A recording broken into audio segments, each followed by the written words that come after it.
It started with a bowl of plain, leftover rice, destined for the compost, until I remembered how ancient farmers used rice to boost soil life. Instead of tossing it, I buried the rice in a patch of my garden, about 4 inches deep, marking the spot with a stick. My goal wasn't to fertilize plants directly, but to see how the rice would affect the soil itself. Burying starchy foods like rice isn't about instant nutrients, it's about feeding the microbes that power healthy soil. These microbes break down organic matter, release nutrients, and create the crumbly structure plants love. The rice was a catalyst, a burst of energy for the underground ecosystem. I wondered, would the rice rot or would it disappear, consumed by a thriving community of soil organisms? This simple act felt like a direct connection to the soil food web. It's one thing to spread compost, but another to offer a specific treat to the life below. The experiment was underway. All I had to do was wait and let nature work. Sometimes, the smallest actions reveal the most about the world beneath our feet.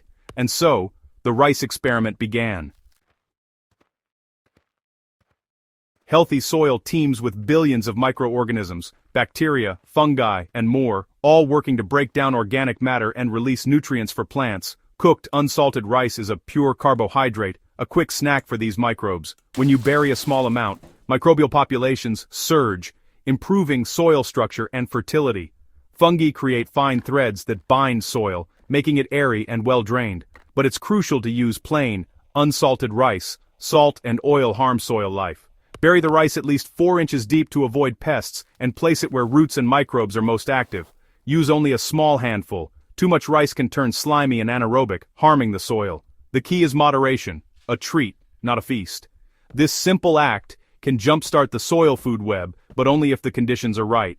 Think of it as a way to invite more life into your garden, not as a miracle cure.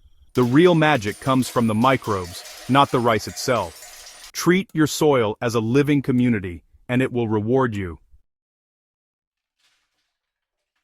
To test the rice trick, I set up 3 pots. One with rich compost, one with sterile potting mix, and one with heavy clay. Each got half a cup of plain cooked rice, buried 4 inches deep. After 30 days I dug up the first pot. Rich compost. The rice was gone, replaced by fine white fungal threads and sweet, earthy-smelling soil. In the potting mix, much of the rice remained, covered in a thin layer of mold. Few microbes, little transformation. The clay pot told a different story. The rice was slimy and foul, a sign of poor drainage and low oxygen. The results were clear. Rice only works where soil life already exists and conditions are right. In healthy soil, it supercharges the system. In sterile or compacted soil, it does little or even harms. The rice is just an invitation. The microbes are the real workers. This experiment showed me that soil health is everything. Without life, even the best intentions fall flat. The lesson: feed the soil, not just the plants. The clay pot's failure was the most important lesson. Without air and drainage, rice putrefies instead of nourishing the soil. Burying rice isn't a magic fix. It only works in soil with decent structure and some life. In rich compost, it's a boost. In sterile or waterlogged soil, it can backfire. The rice is just a signal. Success depends on the microbes already present. If you want to try this, start small. Bury a little plain, unsalted rice in healthy garden soil, 4 to 6 inches deep. Avoid heavy clay or soggy spots until you've improved them with organic matter.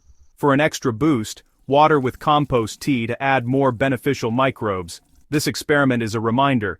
Kitchen scraps can be powerful tools for building soil life. Gardening is about nurturing an ecosystem, not just feeding plants. The rice is an invitation to the billions of helpers underground. Try it. You might be surprised by what you discover. Sometimes, the smallest experiments teach us the most.